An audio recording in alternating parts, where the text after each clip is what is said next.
Welcome to Blizzard Fire. We hope this video helps fire up your solution. You start by launching Genmoji immediately. Grant camera, microphone, and motion permissions so the app can track expressions. Once done, sign in with your Apple ID or set up a lightweight Genmoji profile. This stores your face model. Make sure Face ID is enabled if you plan to save custom reactions. Now tap Create to begin a capture session. Position your face in the on-screen oval, relax, and follow the short calibration prompts so the generator maps features accurately.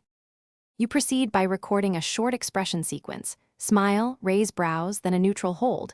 Live capture converts this to keyframes. Once mapped, tap Styles to pick an art direction, cartoon for clarity versus photoreal for nuance. Then customize with the sliders. Expression strength controls exaggeration, color adjusts saturation and skin tone, and background opacity separates emoji from the scene.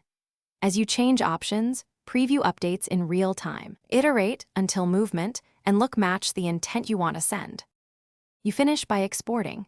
Choose GIF for universal use, live photo for iMessage, or add to a sticker pack for repeated access. Once exported, tap Share and select Messages, iMessage apps, or Save to Photos. Make sure the file type fits the recipient platform. If rendering fails, recalibrate face tracking by repeating the initial calibration, force quit and reopen the app, and confirm camera/motion permissions in settings. If issues persist, reduce expression strength and try a cleaner, well-lit background for better capture fidelity. Thanks for watching. If you found this helpful, don't forget to like and subscribe.